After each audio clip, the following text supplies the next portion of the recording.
क्या होगा अगर आपको पता चले कि इतिहास की सबसे महत्वपूर्ण घटना उस तरह नहीं हुई जैसा आपने सोचा था? यूहन्ना 18:1 हमें बताता है कि यीशु गतसमनी के बाग में गए, लेकिन क्या हम सच में जानते हैं कि उस रात क्या हुआ? ज्यादातर लोग मानते हैं कि क्रूसिफिकेशन सिर्फ एक धार्मिक घटना थी, लेकिन सच्चाई यह है कि यह एक जटिल राजनीतिक, धार्मिक और सामाजिक टकराव था जिसने पूरी दुनिया को बदल दिया। इस कहानी में हम 3 चरणों में आगे बढ़ेंगे। पहले हम उस रात की घटनाओं को समझेंगे जब सब कुछ शुरू हुआ। फिर हम देखेंगे कि कैसे धार्मिक और राजनीतिक ताकतों ने मिलकर एक निर्दोष व्यक्ति को मौत के घाट उतारा। और अंत में हम जानेंगे कि कैसे एक मौत ने पूरी मानवता के लिए नई उम्मीद का दरवाजा खोल दिया। और जब हम इस पहली परत को समझ लेंगे, आज तो असली कहानी शुरू होगी। यरूशलेम की वह रात किसी साधारण रात नहीं थी। फसह का त्योहार नजदीक था और पूरा शहर तनाव से भरा हुआ था। हवा में एक अजीब सी घबराहट थी। सड़कों पर रोमन सैनिकों की संख्या बढ़ा दी गई थी, क्योंकि इस समय विद्रोह का खतरा सबसे ज्यादा होता था। फसह यहूदियों के लिए सिर्फ एक धार्मिक त्योहार नहीं था, यह मिस्र की गुलामी से मुक्ति की याद दिलाता था। और अब जब वे रोमन साम्राज्य के अधीन थे, तो यह त्योहार एक राष्ट्रीय मुक्ति की आशा का प्रतीक बन गया था। यीशु अपने शिष्यों के साथ गतसमनी के बाग में पहुंचे। यह जगह यरूशलेम से बाहर जैतून पर्वत की तलहटी में थी। यह एक शांत और एकांत जगह थी जहां जैतून के पेड़ों की घनी छाया थी। लेकिन उस रात इस शांत बाग में एक भयानक तूफान आने वाला था। यीशु जानते थे कि आगे क्या होने वाला है। उन्हें पता था कि उनका समय आ गया है, और इस ज्ञान ने उन्हें गहरे संकट में डाल दिया। शास्त्र हमें बताता है कि यीशु ने अपने शिष्यों से कहा कि मेरा मन बहुत उदास है। उनकी पीड़ा इतनी गहरी थी कि उन्होंने खून का पसीना बहाया। चिकित्सा विज्ञान इस स्थिति को हेमाटिड्रोसिस कहता है। यह एक दुर्लभ स्थिति है जो अत्यधिक तनाव और चिंता के कारण होती है। जब कोई व्यक्ति इतने गहरे मानसिक दबाव में होता है, तो त्वचा की छोटी रक्त वाहिकाएं फट जाती हैं और खून पसीने की ग्रंथियों में मिल जाता है। यह दिखाता है कि यीशु कितनी गहरी पीड़ा में थे। यीशु ने प्रार्थना की। उन्होंने अपने पिता से विनती की कि अगर संभव हो तो यह कड़वा प्याला मुझसे दूर कर दे। लेकिन साथ ही उन्होंने कहा कि मेरी नहीं, तेरी इच्छा पूरी हो। यह प्रार्थना मानवीय कमजोरी और दिव्य इच्छा के बीच संघर्ष को दिखाती है। यीशु पूरी तरह से मानव थे और उन्हें दर्द और मृत्यु का डर था, लेकिन साथ ही वे अपने पिता की इच्छा के प्रति समर्पित थे। इस बीच उनके शिष्य सो रहे थे। यीशु ने 3 बार उन्हें जगाया और कहा कि क्या तुम 1 घंटे भी मेरे साथ जाग नहीं सकते? यह दिखाता है कि यीशु कितने अकेले थे। जिन लोगों पर उन्होंने भरोसा किया था, वे उनकी सबसे कठिन घड़ी में उनका साथ नहीं दे सके। यह अकेलापन और भी गहरा हो गया जब यहूदा विश्वासघात के साथ आया। दूर से मशालों की रोशनी दिखाई दी, सैनिकों के कदमों की आवाज सुनाई दी। यहूदा एक भीड़ के साथ आ रहा था।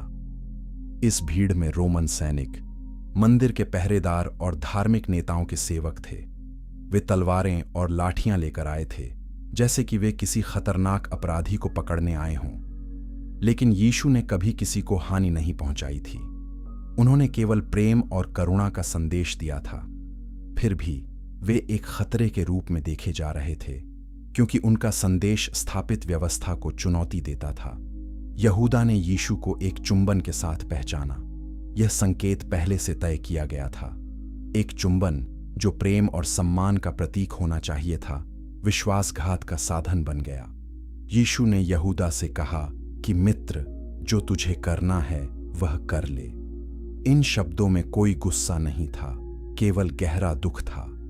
यीशु जानते थे कि यहूदा क्या कर रहा है, और फिर भी उन्होंने उसे मित्र कहा। यह यीशु के चरित्र की गहराई को दिखाता है। सैनिकों ने यीशु को पकड़ लिया। पतरस ने अपनी तलवार निकाली और महायाजक के दास मलखुस का कान काट दिया। लेकिन यीशु ने पतरस को रोका और मलखुस को ठीक किया। यीशु ने कहा कि जो तलवार उठाते हैं वे तलवार से नष्ट होते हैं, यह दिखाता है कि यीशु का मार्ग हिंसा का नहीं बल्कि शांति और प्रेम का था। और इस पल में भी जब उन्हें गिरफ्तार किया जा रहा था, उन्होंने अपने दुश्मन को चंगाई दी। सभी शिष्य भाग गए, यीशु अकेले रह गए। उन्हें रस्सियों से बांधा गया और यरूशलेम की ओर ले जाया गया। और इस तरह उस रात शुरू हुई जो इतिहास को हमेशा के लिए बदल देगी। लेकिन यह सिर्फ शुरुआत थी। आगे जो होने वाला था वह और भी चौंकाने वाला था। चैप्टर 2, विश्वासघात का चुंबन और गिरफ्तारी। यीशु की गिरफ्तारी सिर्फ एक धार्मिक मामला नहीं थी, यह एक राजनीतिक कार्यवाही थी जिसमें रोमन सत्ता और यहूदी धार्मिक नेतृत्व दोनों शामिल थे। लेकिन सवाल यह है कि यीशु को क्यों गिरफ्तार किया गया? उन्होंने कौन सा अपराध किया था जो इतना गंभीर था कि रोमन साम्राज्य को हस्तक्षेप करना पड़ा? यीशु ने खुद को राजा कहा था। उन्होंने कहा था कि परमेश्वर का राज्य आ रहा है। यह बातें रोमन सत्ता के लिए सीधी चुनौती थीं। रोम में केवल एक ही राजा हो सकता था और वह था सीजर। कोई भी व्यक्ति जो खुद को राजा कहता था वह राजद्रोह का दोषी था और राजद्रोह की सजा मौत थी। यहूदी धार्मिक नेता यीशु से नाराज थे क्योंकि उन्होंने मंदिर की परंपराओं को चुनौती दी थी। उन्होंने धार्मिक व्यवस्था की कड़ी आलोचना की थी। उन्होंने सामान्य लोगों को सिखाया था कि परमेश्वर तक पहुंचने के लिए धार्मिक नेताओं की जरूरत नहीं है। यहूदा इस्करियोती ने यीशु को धोखा क्यों दिया? यह इतिहास के सबसे बड़े रहस्यों में से एक है। कुछ लोग कहते हैं कि यहूदा ने चांदी के 30 सिक्कों के लालच में ऐसा किया, लेकिन क्या यह इतना सरल था? यहूदा यीशु का एक करीबी शिष्य था। उसने यीशु के साथ 3 साल बिताए थे। उसने चमत्कार देखे थे। उसने यीशु की शिक्षाओं को सुना था। फिर भी उसने विश्वासघात किया। कुछ विद्वान मानते हैं कि यहूदा राजनीतिक रूप से निराश हो गया था। शायद वह चाहता था कि यीशु रोम के खिलाफ विद्रोह का नेतृत्व करें। जब यीशु ने ऐसा नहीं किया, तो यहूदा ने उन्हें धोखा दे दिया। या शायद यहूदा ने सोचा था कि दबाव में यीशु अपनी शक्ति दिखाएंगे और खुद को बचा लेंगे। लेकिन शायद सबसे चौंकाने वाली बात यह है कि यीशु जानते थे कि यहूदा उन्हें धोखा देगा। अंतिम भोज में यीशु ने कहा था कि तुम में से एक मुझे पकड़वाएगा। यीशु जानते थे और फिर भी उन्होंने यहूदा को रोका नहीं। इसका क्या मतलब है? क्या यीशु चाहते थे कि यह हो? क्या यह सब एक बड़ी योजना का हिस्सा था? ये सवाल आज भी विद्वानों और विश्वासियों को परेशान करते हैं। गिरफ्तारी के बाद यीशु को सबसे पहले हन्ना के पास ले जाया गया। हन्ना पूर्व महायाजक थे, लेकिन अभी भी बहुत प्रभावशाली थे। वे एक शक्तिशाली धार्मिक परिवार के मुखिया थे। उनके दामाद कैफा वर्तमान महायाजक थे। हन्ना ने यीशु से उनके शिष्यों और उनकी शिक्षाओं के बारे में पूछा। यीशु ने जवाब दिया कि मैंने सार्वजनिक रूप से बोला है, मंदिर में और आराधनालयों में मैंने सिखाया है, मैंने छिपकर कुछ नहीं कहा है। यीशु का यह जवाब साहसी और सीधा था। उन्होंने हन्ना को चुनौती दी कि अगर मैंने कुछ गलत कहा है तो सबूत दिखाओ। हन्ना के सामने यीशु की पूछताछ एक औपचारिकता थी। असली निर्णय पहले ही ले लिया गया था।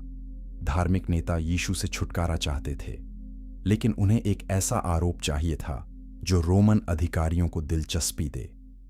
धर्मनिंदा का आरोप रोमनों के लिए महत्वपूर्ण नहीं था, उन्हें राजद्रोह का आरोप चाहिए था। और इसलिए धार्मिक नेताओं ने अपनी रणनीति बदल दी। उन्होंने यीशु को एक राजनीतिक खतरे के रूप में प्रस्तुत करने का फैसला किया। इस बीच पतरस बाहर आंगन में बैठा था। वह दूर से देखना चाहता था कि क्या होता है, लेकिन जब लोगों ने उसे पहचाना और पूछा कि क्या तुम भी यीशु के साथ थे, तो पतरस ने इनकार कर दिया। 3 बार उसने कहा कि मैं उस आदमी को नहीं जानता, और तीसरी बार जब उसने इनकार किया तो मुर्गे ने बांग दी। तब पतरस को यीशु के शब्द याद आए कि मुर्गे के बांग देने से पहले तुम 3 बार मेरा इनकार करोगे। पतरस फूट फूट कर रोया। उसने अपने प्रभु को धोखा दिया था। पतरस का इनकार मानवीय कमजोरी का एक गहरा उदाहरण है। यह आदमी जिसने कहा था कि मैं आपके लिए अपनी जान दे दूंगा, डर के कारण यीशु को नहीं जानने का दावा कर रहा था। लेकिन यह भी दिखाता है कि यीशु अपने अनुयायियों की कमजोरियों को जानते थे और फिर भी उन्हें प्यार करते थे।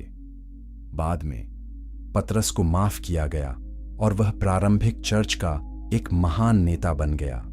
यह दिखाता है कि विफलता अंत नहीं है। अगर आप यीशु की कहानी से प्रभावित हो रहे हैं तो इस वीडियो को लाइक करें और अपने दोस्तों के साथ शेयर करें। और अगर आप और भी गहरे बाइबल के रहस्यों को जानना चाहते हैं तो हमारे चैनल को सब्सक्राइब करें। यीशु को अब कैफा के सामने लाया गया। कैफा वर्तमान महायाजक थे और महासभा के अध्यक्ष थे। महासभा यहूदियों की सर्वोच्च धार्मिक अदालत थी। इसमें 71 सदस्य थे, जिनमें याजक, शास्त्री और बुजुर्ग शामिल थे। रात के बीच में महासभा की बैठक बुलाई गई। यह असामान्य था क्योंकि यहूदी कानून रात में मुकद्दमों की अनुमति नहीं देता था, लेकिन धार्मिक नेता जल्दी में थे। वे फसह से पहले यीशु को खत्म करना चाहते थे। गवाहों को बुलाया गया, लेकिन उनकी गवाही आपस में मेल नहीं खाती थी। कुछ ने कहा कि यीशु ने मंदिर को नष्ट करने की धमकी दी थी, लेकिन यीशु ने वास्तव में क्या कहा था यह अलग था। यीशु ने कहा था कि इस मंदिर को ढा दो और मैं 3 दिन में इसे फिर से खड़ा कर दूंगा। वे अपने शरीर के बारे में बात कर रहे थे, भौतिक मंदिर के बारे में नहीं। लेकिन धार्मिक नेताओं ने उनके शब्दों को तोड़ मरोड़ कर पेश किया। कैफा ने यीशु से सीधे पूछा कि क्या तुम मसीह हो? क्या तुम परमेश्वर के पुत्र हो? यीशु ने जवाब दिया कि तुमने सही कहा, और तुम मनुष्य के पुत्र को सामर्थ्य के दाहिने हाथ बैठे और स्वर्ग के बादलों पर आते देखोगे।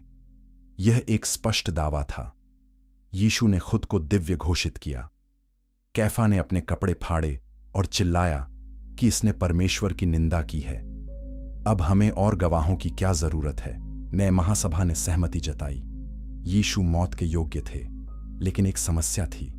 यहूदियों को मृत्युदंड देने का अधिकार नहीं था। केवल रोमन अधिकारी ही किसी को मौत की सजा दे सकते थे। इसलिए यीशु को अब रोमन राज्यपाल पिलातुस के पास ले जाना था। चैप्टर 3। धार्मिक अदालतों में न्याय की तलाश। महासभा का फैसला सुनाया जा चुका था। यीशु को मौत की सजा देने का निर्णय लिया गया था, लेकिन यह सिर्फ शुरुआत थी। अब असली चुनौती थी रोमन अधिकारियों को इस बात के लिए मनाना कि यीशु को मार दिया जाए।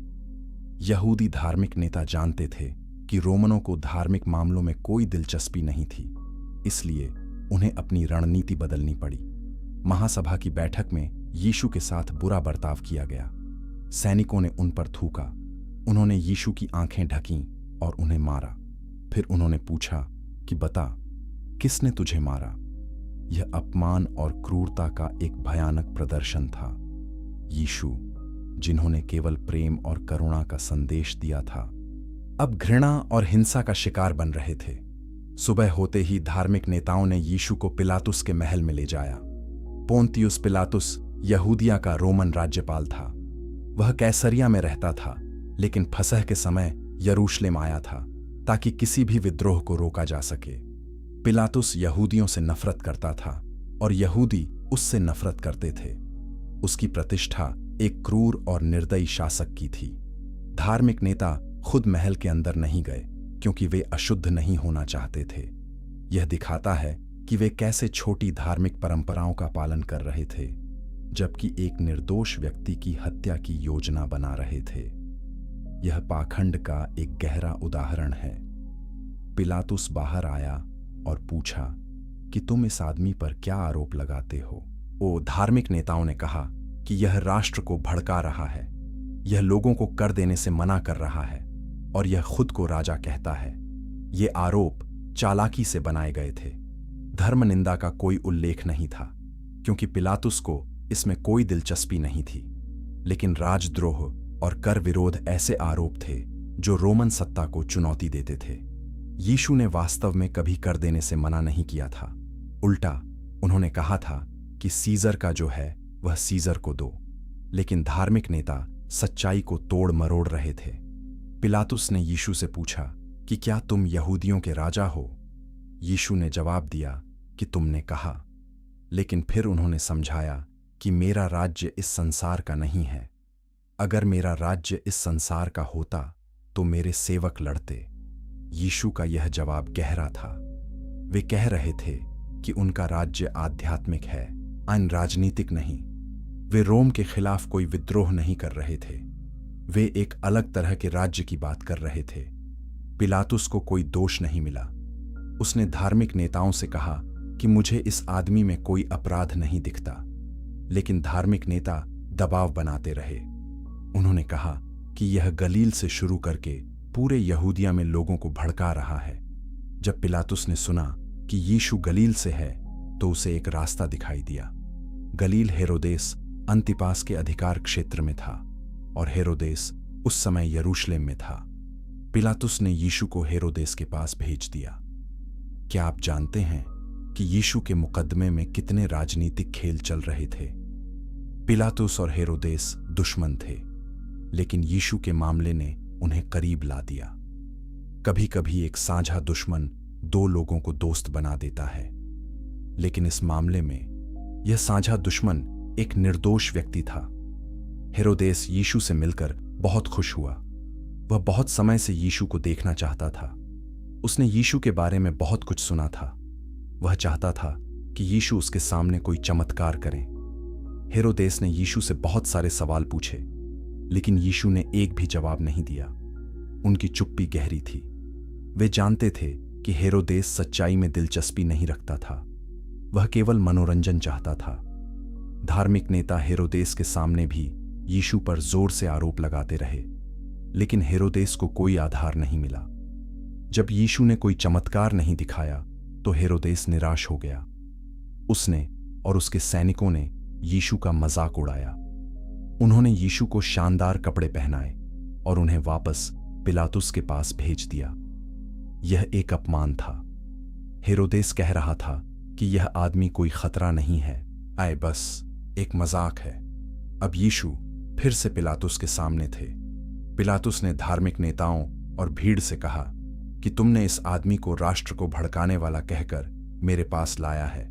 मैंने तुम्हारे सामने इसकी जांच की और मुझे इसमें कोई दोष नहीं मिला। हेरोदेस को भी कुछ नहीं मिला। इसने कुछ नहीं किया जो मौत की सजा का हकदार हो। मैं इसे कोड़े लगवाकर छोड़ दूंगा। लेकिन भीड़ चिल्लाने लगी। वे यीशु को छोड़ना नहीं चाहते थे।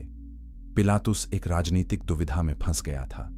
उसे पता था कि यीशु निर्दोष हैं, लेकिन धार्मिक नेता और भीड़ दबाव बना रहे थे और पिलातुस दंगा नहीं चाहता था। फसह के समय में दंगा बहुत खतरनाक हो सकता था और अगर पिलातुस दंगा नहीं रोक पाता तो रोम में उसकी नौकरी खतरे में पड़ सकती थी। क्या न्याय हमेशा सच्चाई की जीत है? यीशु के मामले में आनी हम देखते हैं कि न्याय राजनीति के सामने हार गया। यह आज भी होता है।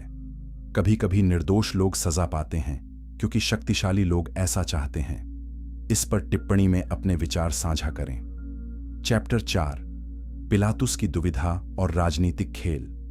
पिलातुस एक मुश्किल स्थिति में था। एक तरफ उसकी अंतरात्मा थी जो कह रही थी कि यीशु निर्दोष हैं। दूसरी तरफ राजनीतिक दबाव था। धार्मिक नेता यीशु की मौत चाहते थे और भीड़ उनके साथ थी। पिलातुस ने कई तरीके आजमाए यीशु को बचाने के लिए, लेकिन हर बार वह असफल रहा। फसह के समय में एक परंपरा थी। रोमन राज्यपाल एक कैदी को रिहा करता था जिसे लोग चुनते थे। पिलातुस ने सोचा कि शायद वह इस परंपरा का उपयोग करके यीशु को बचा सकता है। उसने भीड़ से पूछा कि तुम किसे चाहते हो कि मैं तुम्हारे लिए छोड़ दूं, बरअब्बा को या यीशु को जो मसीह कहलाता है? बरअब्बा एक खतरनाक अपराधी था। वह एक विद्रोही था जिसने हत्या की थी। शास्त्र हमें बताता है कि उसने दंगे में हत्या की थी। वह वास्तव में वही था जिसका यीशु पर आरोप लगाया गया था, लेकिन यीशु ने वास्तव में कोई अपराध नहीं किया था। पिलातुस को लगा कि लोग निश्चित रूप से यीशु को चुनेंगे, लेकिन वह गलत था। धार्मिक नेताओं ने भीड़ को उकसाया। उन्होंने लोगों को बरअब्बा को चुनने के लिए मनाया। जब पिलातुस ने पूछा कि तुम किसे चाहते हो, तो भीड़ चिल्लाई, बरअब्बा को। पिलातुस ने पूछा कि फिर मैं यीशु का क्या करूं? भीड़ ने चिल्लाकर कहा, उसे क्रूस पर चढ़ाओ। पिलातुस ने पूछा, क्यों? इसने क्या बुराई की है? लेकिन भीड़ और जोर से चिल्लाई, क्रूस पर चढ़ाओ। क्रूस पर चढ़ाओ। ये कैसे संभव है कि वही लोग जिन्होंने कुछ दिन पहले यीशु का स्वागत किया था अब उनकी मौत की मांग कर रहे थे? जब यीशु यरूशलेम में प्रवेश किए थे तो लोगों ने उनका होशाना कहकर स्वागत किया था। उन्होंने अपने कपड़े और खजूर की डालियां रास्ते में बिछाई थीं, लेकिन अब वे उन्हें मारना चाहते थे। यह भीड़ की मानसिकता की शक्ति दिखाता है। जब लोग एक समूह में होते हैं तो वे वो काम करते हैं जो वे अकेले कभी नहीं करेंगे। पिलातुस की पत्नी ने उसे एक संदेश भेजा। उसने कहा कि उस धर्मी व्यक्ति के साथ कुछ मत करो, क्योंकि आज मैंने सपने में उसके कारण बहुत कष्ट उठाया है। यह दिलचस्प है कि एक रोमन महिला यीशु की निर्दोषता को पहचान रही थी, जबकि धार्मिक नेता उन्हें मारना चाहते थे। यह दिखाता है कि सच्चाई कभी-कभी अप्रत्याशित जगहों से आती है। पिलातुस ने एक और कोशिश की। उसने सोचा कि अगर वह यीशु को कोड़े लगवा दे तो शायद भीड़ संतुष्ट हो जाएगी और मौत की मांग बंद कर देगी। यह एक भयानक गणना थी। पिलातुस एक निर्दोष व्यक्ति को यातना देने के लिए तैयार था ताकि वह उन्हें मौत से बचा सके। यह नैतिक समझौता दिखाता है कि जब लोग राजनीतिक दबाव में होते हैं तो वे क्या करने के लिए तैयार हो जाते हैं। सैनिकों ने यीशु को कोड़े मारे। रोमन कोड़ा एक भयानक हथियार था। इसे फ्लैग्रम कहा जाता था। यह चमड़े की पट्टियों से बना था जिनमें धातु की गेंदें और हड्डी के टुकड़े बंधे होते थे। जब यह शरीर पर मारा जाता था तो यह मांस को फाड़ देता था। कई लोग केवल कोड़े खाने से ही मर जाते थे। यीशु के शरीर पर गहरे घाव हो गए। खून बह रहा था। दर्द असहनीय था, लेकिन शारीरिक यातना ही काफी नहीं थी। सैनिकों ने यीशु का मजाक भी उड़ाया। उन्होंने कांटों का एक मुकुट बनाया और उसे यीशु के सिर पर रखा। कांटे तीखे थे और वे यीशु की खोपड़ी में चुभ गए। उन्होंने यीशु को बैंगनी रंग का कपड़ा पहनाया जो राजाओं का रंग था। फिर वे यीशु के सामने घुटने टेकते और मजाक में कहते, यहूदियों के राजा की जय। फिर वे यीशु को थप्पड़ मारते और उन पर थूकते। यह अपमान और दर्द की एक भयानक तस्वीर है। यीशु जो सारी मानवता के उद्धारकर्ता थे, अब सबसे क्रूर अपमान का सामना कर रहे थे। लेकिन शास्त्र हमें बताता है कि यीशु ने कोई विरोध नहीं किया। उन्होंने कोई धमकी नहीं दी। यशायाह नबी ने सैकड़ों साल पहले लिखा था कि वह सताया गया, फिर भी उसने अपना मुंह नहीं खोला। जैसे मेमना वध होने के लिए ले जाया जाता है, वैसे ही वह चुप रहा। पिलातुस ने यीशु को बाहर लाया। उनका शरीर कोड़ों से घायल था। उनके सिर पर कांटों का मुकुट था। खून उनके चेहरे पर बह रहा था। पिलातुस ने कहा, देखो यह मनुष्य।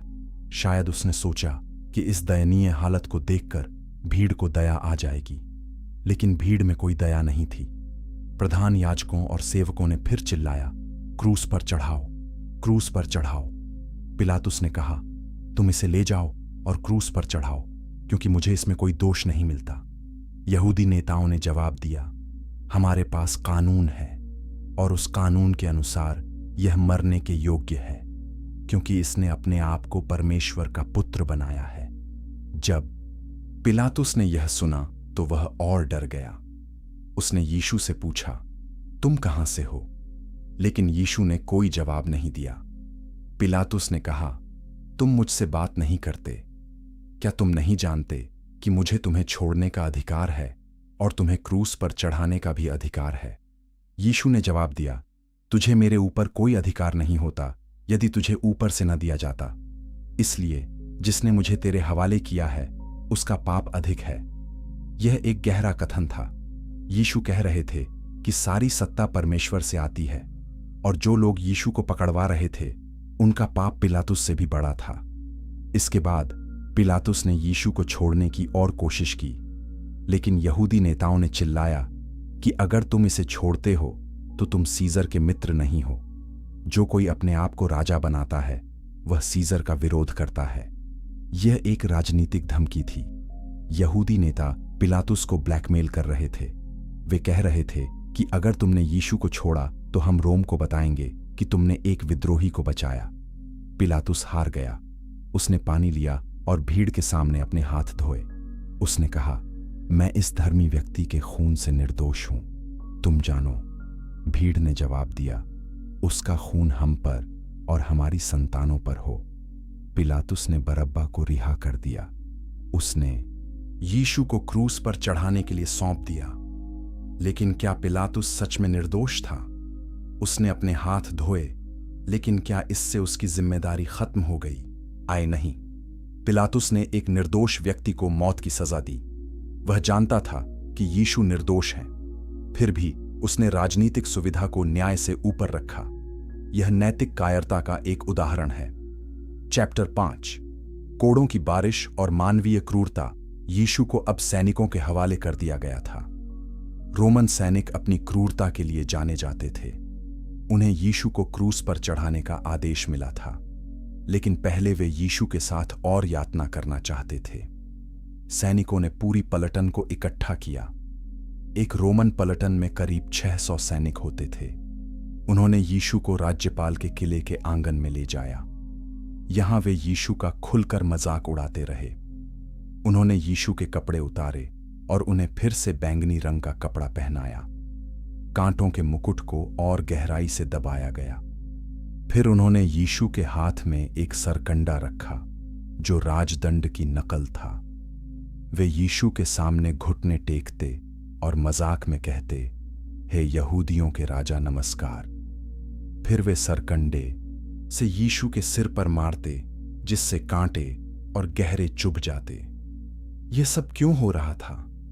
यीशु ने इन सैनिकों का क्या बिगाड़ा था? कुछ नहीं। लेकिन मनुष्य की क्रूरता की कोई सीमा नहीं होती। जब लोगों को शक्ति मिलती है तो वे कभी कभी उसका दुरुपयोग करते हैं। ये सैनिक शायद ऊब गए थे, शायद वे यहूदियों से नाराज थे और यीशु पर अपना गुस्सा निकाल रहे थे, या शायद वे बस क्रूर थे। शास्त्र हमें बताता है कि यीशु ने इस सब को चुपचाप सहा। उन्होंने कोई शिकायत नहीं की, उन्होंने कोई धमकी नहीं दी। 1 पतरस 2:23 कहता है कि जब उनकी निंदा की गई तो उन्होंने बदले में निंदा नहीं की। जब उन्हें कष्ट दिया गया तो उन्होंने धमकी नहीं दी, बल्कि वे अपने आप को उसे सौंपते रहे जो धर्म से न्याय करता है। रोमन कोड़ा या फ्लैग्रम के बारे में और जानना जरूरी है। यह यातना का एक भयानक उपकरण था। इसमें एक लकड़ी का हैंडल होता था जिससे कई चमड़े की पट्टियां जुड़ी होती थीं। प्रत्येक पट्टी के अंत में धातु की गेंदें या हड्डी के नुकीले टुकड़े बंधे होते थे। जब यह शरीर पर मारा जाता था तो धातु की गेंदें गहरे चोट पहुंचाती थीं। हड्डी के टुकड़े मांस को फाड़ देते थे। चिकित्सा विशेषज्ञों ने अनुमान लगाया है कि यीशु को कम से कम 29 से 40 कोड़े मारे गए। यहूदी कानून में 39 कोड़े की सीमा थी, लेकिन रोमन कोड़े मारने में कोई सीमा नहीं थी। हर कोड़ा त्वचा को फाड़ता था, मांसपेशियां उजागर हो जाती थीं, कभी कभी पसलियां भी दिखाई देने लगती थीं। खून की बहुत हानि होती थी। कई पीड़ित केवल कोड़े खाने से ही सदमे में चले जाते थे और मर जाते थे। यीशु का शरीर अब बुरी तरह घायल था। उनकी पीठ कोड़ों से फटी हुई थी, उनका सिर कांटों से छलनी हो गया था, उनका चेहरा थूक और खून से सना था। उन्हें घंटों से कुछ खाने या पीने को नहीं मिला था। रात भर उन्हें नींद नहीं मिली थी। शारीरिक और मानसिक रूप से वे पूरी तरह थक चुके थे। लेकिन सबसे बुरा अभी बाकी था। क्रूसिफिकेशन रोमन साम्राज्य की सबसे क्रूर सजा थी। यह एक सार्वजनिक यातना और मौत थी जो घंटों या दिनों तक चल सकती थी।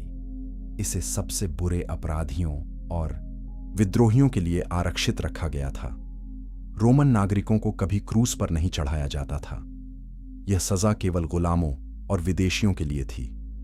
सैनिकों ने यीशु के अपने कपड़े वापस पहनाए।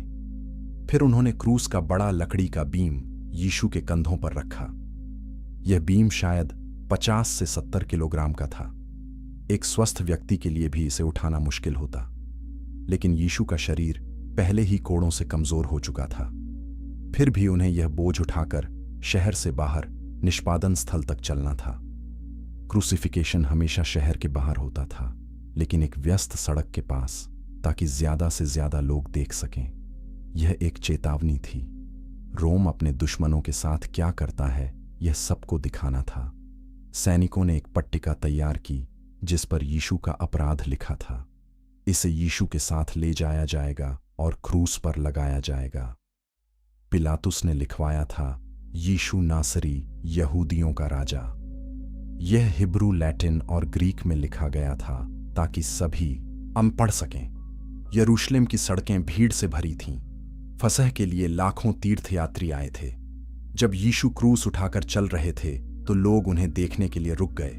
कुछ लोग चिल्लाए और गाली दी, कुछ लोग खामोश खड़े रहे और कुछ महिलाएं रोईं। यीशु उन महिलाओं की ओर मुड़े और बोले, यरूशलेम की बेटियों, मेरे लिए मत रो, बल्कि अपने लिए और अपने बच्चों के लिए रो।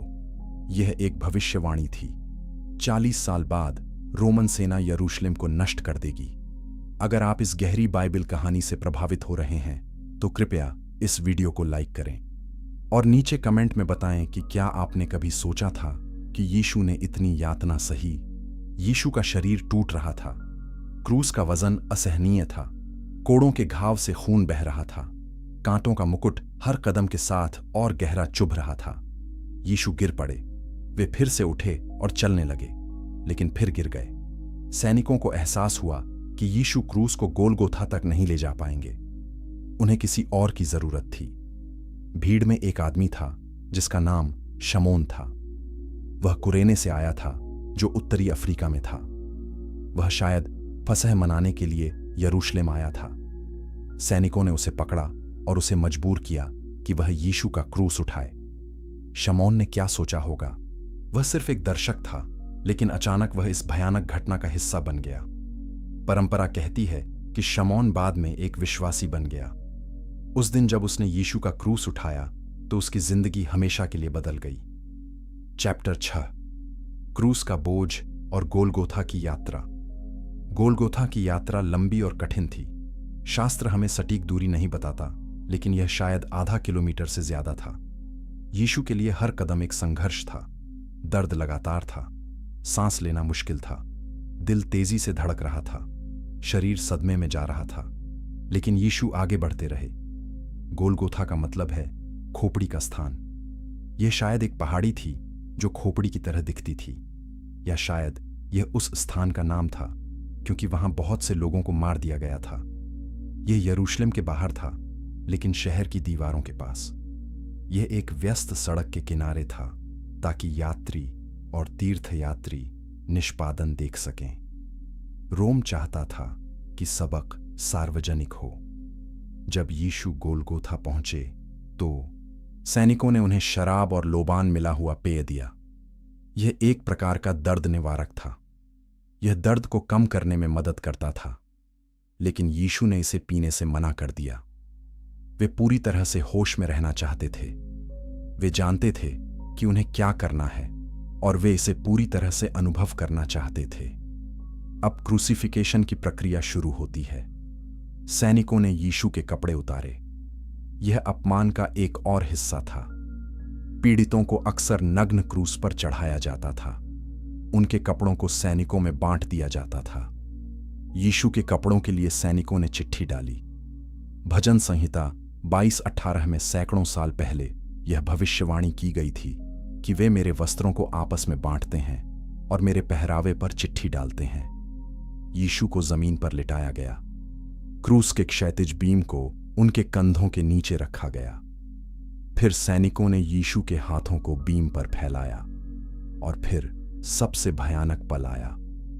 उन्होंने बड़ी लोहे की कीलें लीं और उन्हें यीशु की कलाइयों में ठोका। कीलें यीशु की कलाइयों में ठोकी गईं क्योंकि हथेलियां शरीर का वजन नहीं संभाल सकती थीं।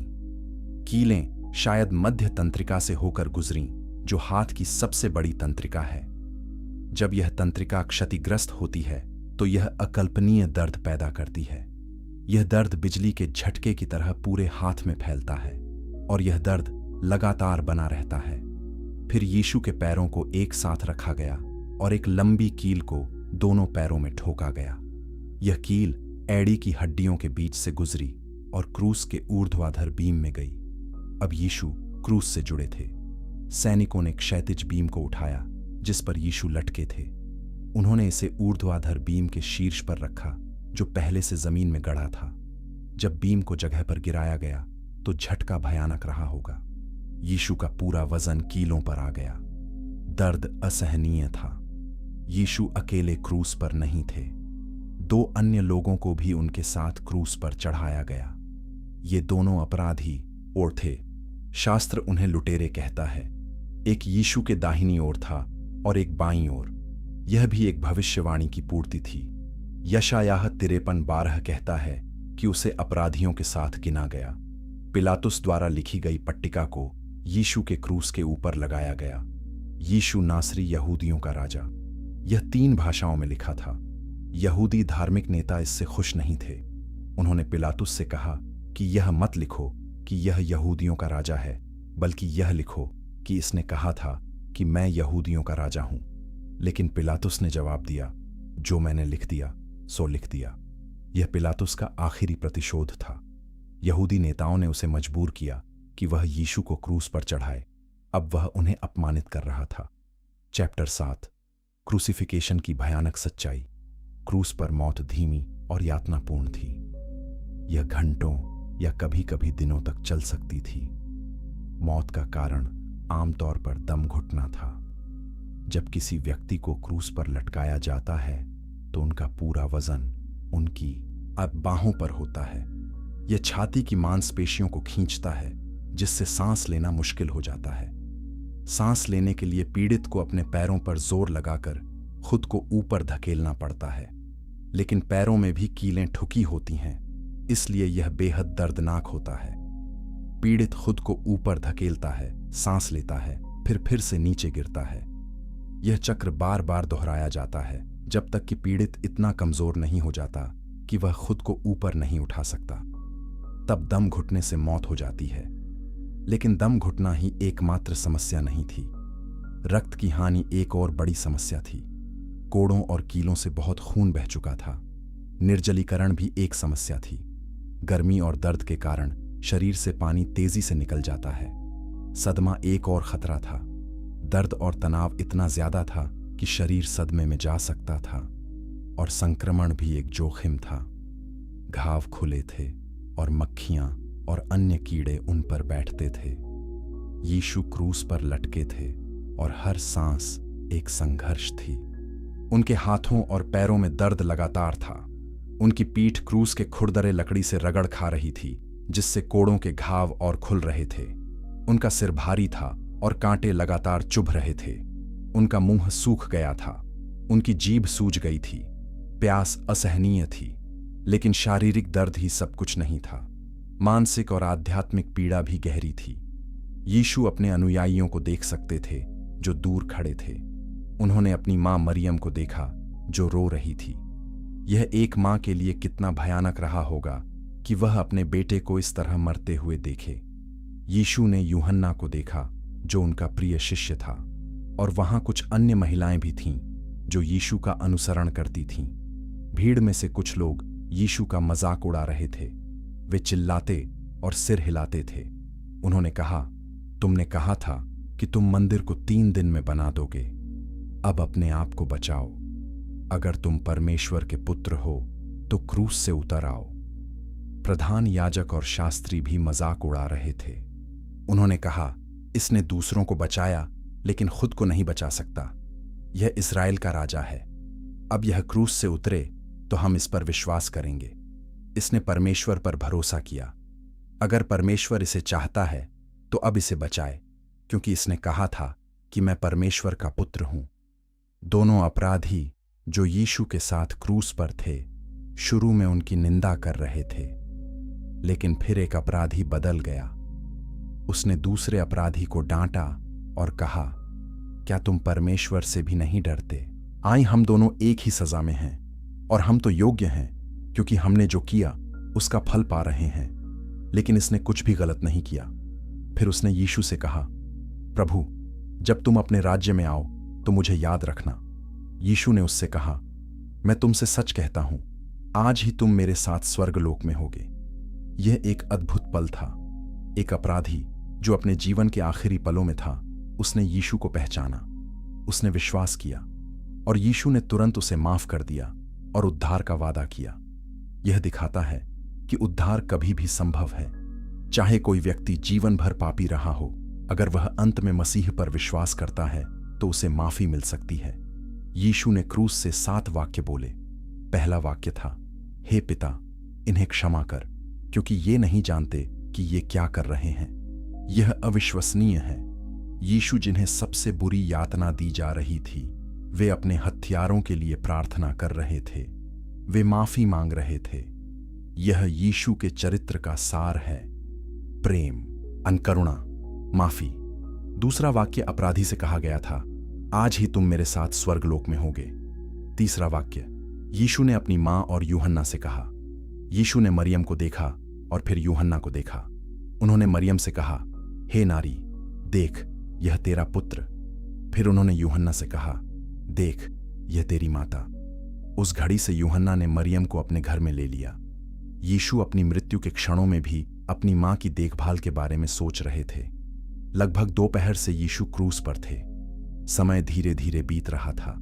हर पल असहनीय था, लेकिन अब कुछ अजीब होने वाला था, कुछ ऐसा जो प्राकृतिक नियमों को चुनौती देता था। और इस रहस्यमय घटना के बारे में हम अगले अध्याय में जानेंगे। चैप्टर 8, क्रूस पर आखिरी शब्द और रहस्यमय संकेत। दोपहर का समय था।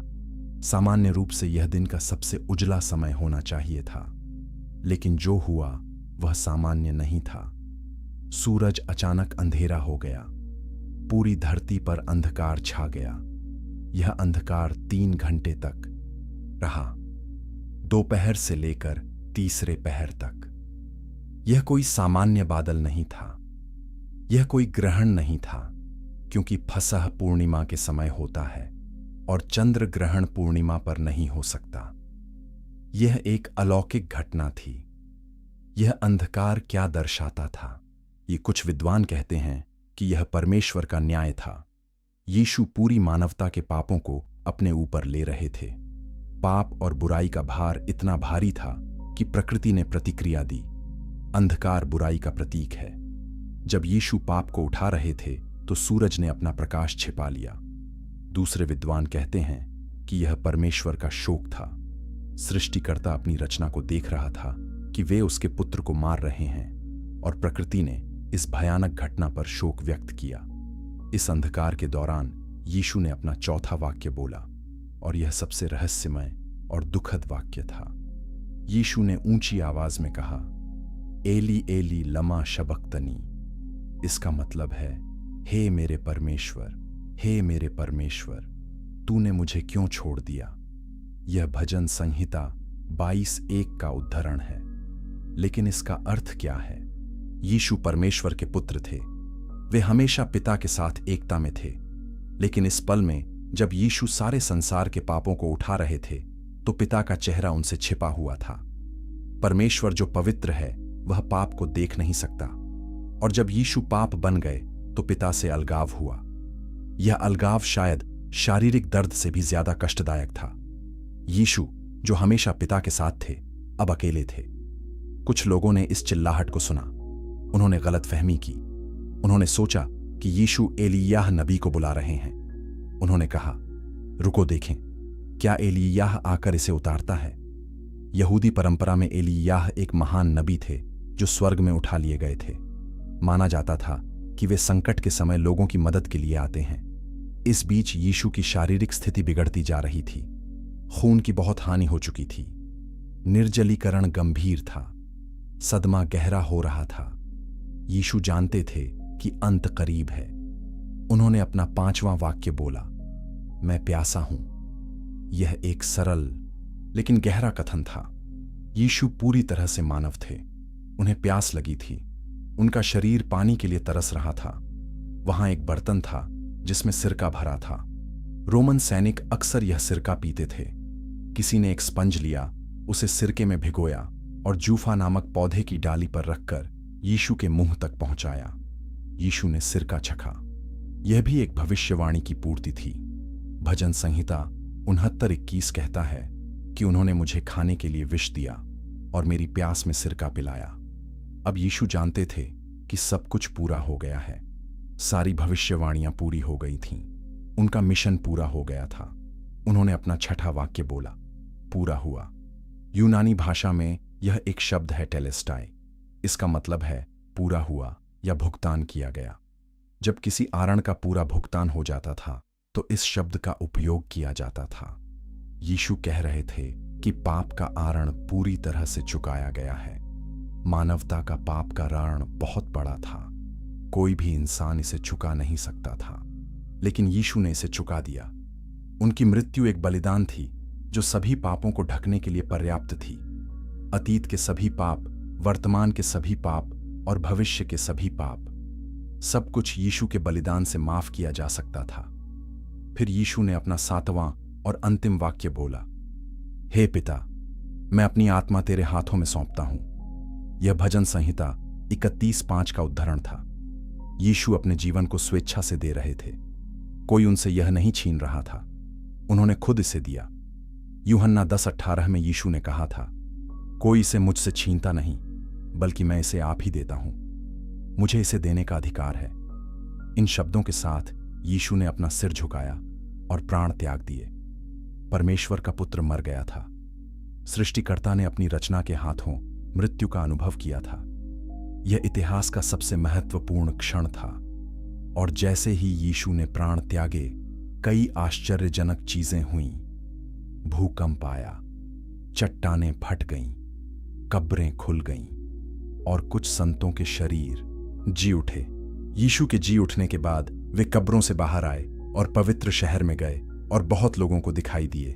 यह एक अद्भुत चमत्कार था, मृत्यु पर विजय का एक संकेत था। लेकिन सबसे नाटकीय घटना मंदिर में हुई। चैप्टर 9। अंधकार का 3 घंटे और मंदिर का पर्दा। यरूशलेम के मंदिर में एक विशाल पर्दा था। यह पर्दा पवित्र स्थान और परम पवित्र स्थान के बीच लटका था। परम पवित्र स्थान वह जगह थी जहां परमेश्वर की उपस्थिति निवास करती थी। वहां वाचा का संदूक रखा था। केवल महायाजक साल में एक बार प्रायश्चित के दिन इस पर्दे के पीछे जा सकता था। यह पर्दा बहुत मोटा था। परंपरा कहती है कि यह 4 इंच मोटा था और इतना मजबूत कि कोई इंसान इसे फाड़ नहीं सकता था। जैसे ही यीशु ने प्राण त्यागे, यह पर्दा ऊपर से नीचे तक फट गया। ध्यान दें कि यह नीचे से ऊपर नहीं फटा जैसा कि होता अगर कोई इंसान इसे फाड़ता। यह ऊपर से नीचे फटा। यह परमेश्वर का कार्य था। यह एक गहरा प्रतीकात्मक कार्य था। परमेश्वर और मनुष्य के बीच का अवरोध हटा दिया गया था। अब हर कोई परमेश्वर के पास आ सकता था। अब कोई महायाजक की जरूरत नहीं थी। यीशु अंतिम और महान महायाजक बन गए थे। इब्रानियों 10:19 से 20 समझाता है कि हे भाइयों, हमें यीशु के लहू के द्वारा परम पवित्र स्थान में प्रवेश करने का साहस हो गया है। यह एक नया और जीवित मार्ग है जो उसने पर्दे अर्थात अपने शरीर में से होकर हमारे लिए अलग किया है। यीशु का शरीर वह पर्दा बन गया और जब उनका शरीर फटा तो परमेश्वर तक पहुंच का रास्ता खुल गया। मंदिर में जो याजक सेवा कर रहे थे, उन्होंने यह देखा। वे भयभीत हो गए। यह कोई सामान्य घटना नहीं थी, यह एक दैवीय संदेश था। परंपरा कहती है कि उस समय जो महायाजक था वह कैफा था, वही व्यक्ति जिसने यीशु को मौत की सजा सुनाई थी। जब उसने पर्दा फटा देखा तो क्या उसने एहसास किया कि उसने क्या किया था? गोलगोथा पर जो रोमन सेनापति यीशु के क्रूस की निगरानी कर रहा था, उसने भूकंप और जो हुआ सब देखा। उसने यीशु को मरते देखा और उसने एक घोषणा की जो अविश्वसनीय थी। उसने कहा, सचमुच यह मनुष्य परमेश्वर का पुत्र था। यह एक रोमन सैनिक था, एक मूर्ति पूजक, किसी ने जो इज़राइल के परमेश्वर को नहीं जानता था। लेकिन उस दिन उसने सच्चाई देखी। जब यहूदी धार्मिक नेता यीशु को अस्वीकार कर रहे थे तो एक बाहरी व्यक्ति ने उन्हें पहचाना। यीशु की मृत्यु को देखकर कई लोगों ने अपने दिलों पर पीट पीट कर विलाप किया। वे समझ गए थे कि कुछ भयानक हुआ है। शायद उन्होंने महसूस किया कि उन्होंने एक निर्दोष व्यक्ति की मौत की मांग की थी। शायद उन्होंने पहचाना कि यीशु सच में कोई खास थे। यीशु के शिष्य और अनुयायी दूर से देख रहे थे। वे दुख और सदमे में थे। उनकी सारी उम्मीदें टूट गई थीं।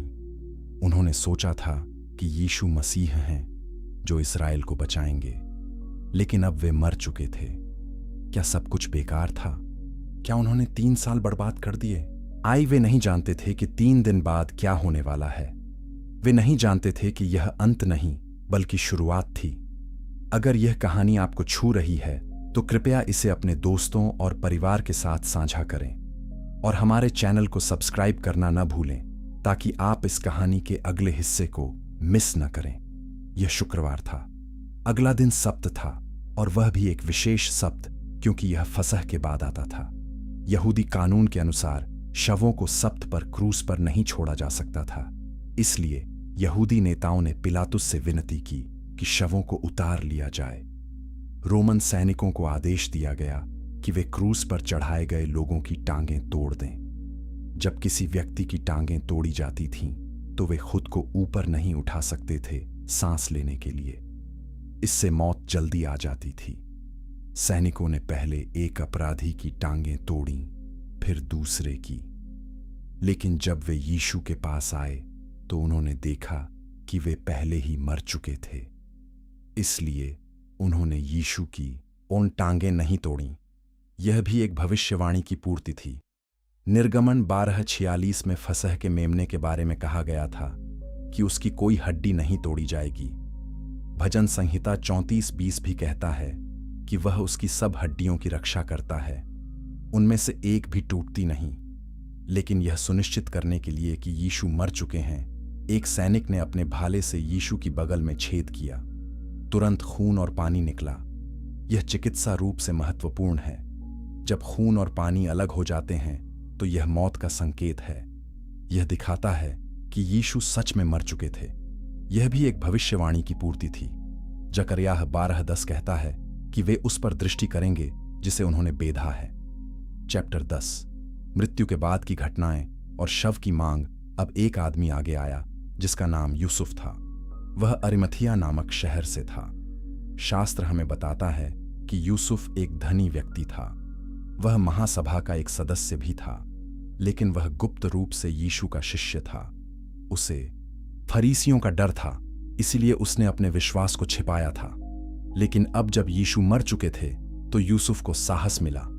यूसुफ पिलातुस के पास गया और यीशु के शव की मांग की। यह एक साहसी कदम था।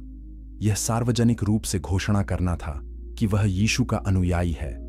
अब उसकी महासभा में स्थिति खतरे में थी, लेकिन यूसुफ को परवाह नहीं थी। वह यीशु के लिए सम्मान दिखाना चाहता था। पिलातुस को आश्चर्य हुआ कि यीशु इतनी जल्दी मर गए।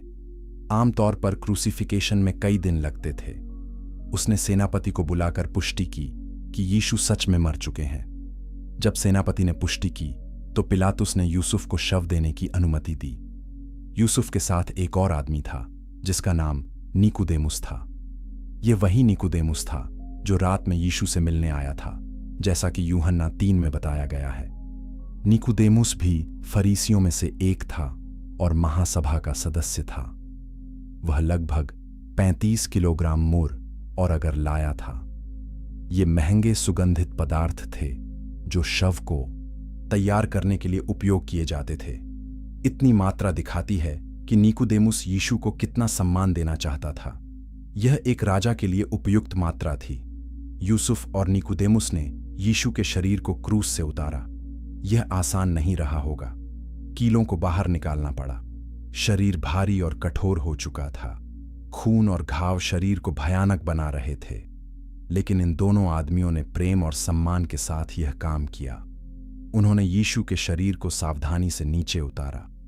फिर उन्होंने यीशु के शरीर को तैयार करना शुरू किया। यहूदी दफन की परंपरा के अनुसार शरीर को धोया जाता था और फिर सुगंधित पदार्थों के साथ लिनन के कपड़ों में लपेटा जाता था। यूसुफ और निकुदेमुस ने यीशु के शरीर को इसी तरह तैयार किया।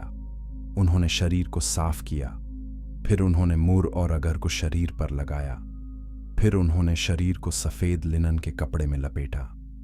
यीशु का चेहरा अलग से एक रुमाल से ढका गया। यूसुफ के पास एक नई कब्र थी जो चट्टान में खोदी गई थी। यह कब्र शायद उसने अपने लिए बनाई थी, लेकिन अब उसने यह यीशु को दे दी। यह कब्र गोलगोथा के पास एक बाग में थी। यूसुफ और निकुदेमुस ने यीशु के शरीर को इस कब्र में रखा। फिर उन्होंने एक बड़े पत्थर को कब्र के द्वार पर लुढ़का दिया। यह पत्थर बहुत भारी था। इसे हटाने के लिए कई लोगों की जरूरत होती थी। महिलाएं जो यीशु का अनुसरण करती थीं, वे देख रही थीं। मरियम मगदलीनी, और दूसरी मरियम ने देखा कि कब्र कहाँ है और यीशु का शरीर कैसे रखा गया। वे सब्त के बाद आकर शरीर को और सुगंधित पदार्थों से तैयार करना चाहती थीं, लेकिन अभी सब्त शुरू होने वाला था, इसलिए उन्हें घर जाना पड़ा। धार्मिक नेता अभी भी चिंतित थे। अगले दिन जो सब्त था, वे पिलातुस के पास गए। उन्होंने कहा, महोदय, हमें याद है कि उस भटकाने वाले ने अपने जीवित रहते कहा था कि मैं 3 दिन के बाद जी उठूंगा। इसलिए आज्ञा दे कि तीसरे दिन तक कब्र की रखवाली की जाए। ऐसा न हो कि उसके चेले आकर उसे चुरा लें और लोगों से कहें कि वह मरे हुओं में से जी उठा है। यह अंतिम धोखा पहले से भी बुरा होगा। पिलातुस ने कहा, तुम्हारे पास पहरेदार हैं, जाओ और जैसा जानते हो वैसा पक्का करो। इसलिए वे गए और पत्थर पर मुहर लगाकर और पहरेदार बैठाकर कब्र को सुरक्षित किया। यह विडंबना है। धार्मिक नेता सब्त के दिन काम कर रहे थे, जो उनके कानून के खिलाफ था, लेकिन वे यीशु को पुनरुत्थान से रोकना चाहते थे। वे नहीं जानते थे कि मानवीय प्रयास मृत्यु पर परमेश्वर की जीत को नहीं रोक सकते। सब्त का दिन बीत गया। यीशु के अनुयायी दुख और निराशा में थे। उनका नेता मर चुका था। उनके सपने टूट गए थे। वे नहीं जानते थे कि आगे क्या करें, लेकिन तीसरा दिन आने वाला था और तीसरे दिन सब कुछ बदल जाएगा। मृत्यु पराजित होगी, जीवन जीतेगा और एक नई उम्मीद का जन्म होगा। चैप्टर 11। एक मौत जिसने दुनिया को हमेशा के लिए बदल दिया। यीशु की मृत्यु एक अंत नहीं थी, यह एक नई शुरुआत थी। लेकिन उस शुक्रवार के दिन जब यीशु क्रूस पर मरे तो किसी को यह नहीं पता था। हर कोई सोचता था कि सब कुछ खत्म हो गया है। धार्मिक नेता खुश थे कि उन्होंने एक खतरे को खत्म कर दिया है। रोमन अधिकारी राहत में थे कि एक और विद्रोही को दफना दिया गया है और यीशु के अनुयायी टूट गए थे। लेकिन परमेश्वर की योजना मनुष्य की समझ से परे थी। जो हार की तरह दिख रहा था, वह वास्तव में सबसे बड़ी जीत थी। यीशु की मृत्यु कोई दुर्घटना नहीं थी, यह कोई असफलता नहीं थी। यह परमेश्वर की मुक्ति की योजना का केंद्रीय हिस्सा था। सदियों से परमेश्वर ने अपने नबियों के माध्यम से इस दिन की भविष्यवाणी की थी और अब वह भविष्यवाणी पूरी हो गई थी। यशायाह 53 में 700 साल पहले लिखा गया था कि वह हमारे अपराधों के लिए घायल किया गया, वह हमारे अधर्म के कामों के लिए कुचला गया। हमारी ही शांति के लिए उस पर ताड़ना पड़ी, ताकि उसके कोड़े खाने से हम चंगे हो जाएं। हम सब भेड़ों की तरह भटक गए, हम में से हर एक ने अपना अपना मार्ग ओढ़ लिया और यहोवा ने हम सब के अधर्म का दोष उसी पर रख दिया। यह यीशु की मृत्यु का सटीक वर्णन है। यीशु की मृत्यु एक बलिदान थी। पुराने नियम में परमेश्वर ने पाप के लिए पशु बलि की व्यवस्था दी थी। जब कोई व्यक्ति पाप करता था तो वह एक निर्दोष जानवर लाता था और उसे बलिदान करता था। जानवर का खून पाप को ढकता था, लेकिन यह एक अस्थायी समाधान था। इब्रानियों 10:4 कहता है कि बैलों और बकरों का लहू पापों को दूर नहीं कर सकता, इसलिए एक अंतिम और पूर्ण बलिदान की जरूरत थी। यीशु वह अंतिम बलिदान बन गए। यीशु परमेश्वर के मेमने थे। यूहन्ना बपतिस्मा देने वाले ने यीशु को देखते ही कहा था, देखो परमेश्वर का मेमना जो जगत के पाप उठा ले जाता है। फसह का मेमना जो मिस्र में इस्राएलियों को मौत से बचाता था, वह यीशु की ओर इशारा करता था। यीशु का खून हमें आध्यात्मिक मौत से बचाता है।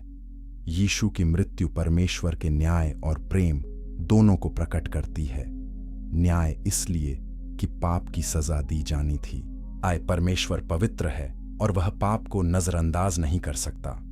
रोमियो 6:23 कहता है कि पाप की मजदूरी मृत्यु है, हर पाप की सजा मौत है, लेकिन परमेश्वर का प्रेम इतना गहरा था कि उसने खुद इस सजा को सहा। यीशु में परमेश्वर ने मानव रूप लिया और हमारे पापों का भुगतान किया। यूहन्ना 3:16 कहता है कि परमेश्वर ने जगत से ऐसा प्रेम रखा कि उसने अपना एकलौता पुत्र दे दिया, ताकि जो कोई उस पर विश्वास करे वह नष्ट न हो परंतु अनंत जीवन पाए। यह सबसे प्रसिद्ध बाइबल का वचन है और यह यीशु के क्रूसिफिकेशन के बारे में है। परमेश्वर ने अपना सबसे कीमती देकर हमें बचाया। यीशु की मृत्यु ने कई चीजों को पूरा किया। पहला, यह मनुष्य और परमेश्वर के बीच मेल मिलाप लाई। पाप ने हमें परमेश्वर से अलग कर दिया था, लेकिन यीशु के बलिदान ने उस दीवार को गिरा दिया। अब हम परमेश्वर के पास सीधे आ सकते हैं। 2 कुरिन्थियों 5:18 कहता है कि सब कुछ परमेश्वर की ओर से है, जिसने मसीह के द्वारा हमारा अपने साथ और मेल कर लिया। दूसरा, यीशु की मृत्यु ने शैतान को हराया। इब्रानियों 2:14 कहता है कि यीशु ने मृत्यु के द्वारा उसे जिसे मृत्यु पर शक्ति प्राप्त थी, अर्थात शैतान को निष्क्रिय कर दिया। कुलुस्सियों 2:15 कहता है कि उसने प्रधानताओं और अधिकारों को अपने वश में करके उनका खुल्लम खुल्ला तमाशा बनाया और क्रूस के कारण उन पर जय जयकार की ध्वनि सुनाई। क्रूस पर यीशु ने बुराई की शक्तियों को हराया। तीसरा, यीशु की मृत्यु ने नई वाचा स्थापित की। पुरानी वाचा कानून पर आधारित थी। लोगों को परमेश्वर की आज्ञाओं का पालन करना था, लेकिन कोई भी पूर्ण रूप से कानून का पालन नहीं कर सका। नई वाचा अनुग्रह पर आधारित है। यीशु ने कानून की सारी मांगों को पूरा किया, और अब जो यीशु पर विश्वास करते हैं उन्हें धर्मी ठहराया जाता है। यिर्मयाह 31:31 से 34 में नई वाचा की भविष्यवाणी की गई थी और यीशु की मृत्यु ने इसे पूरा किया। चौथा, यीशु की मृत्यु ने अनंत जीवन का द्वार खोला। मृत्यु अब अंत नहीं है। जो लोग यीशु पर विश्वास करते हैं वे जानते हैं कि शारीरिक मौत के बाद जीवन है। यीशु ने कहा, मैं ही पुनरुत्थान और जीवन हूं। जो मुझ पर विश्वास करता है वह यदि मर भी जाए तो भी जिएगा। क्रूस ने अनंत जीवन संभव बनाया। क्रूसिफिकेशन के बाद के दिनों में यीशु के अनुयायी भयभीत और छिपे हुए थे। उन्हें डर था कि धार्मिक नेता अब उनके पीछे आएंगे, लेकिन तीसरे दिन कुछ अद्भुत हुआ। यीशु मृतकों में से जी उठे। कब्र खाली मिली। यीशु अपने शिष्यों को दिखाई दिए। 40 दिनों तक यीशु अपने अनुयायियों के साथ रहे और उन्हें सिखाया। फिर वे स्वर्ग में चढ़ गए, लेकिन उन्होंने वादा किया कि वे फिर से आएंगे।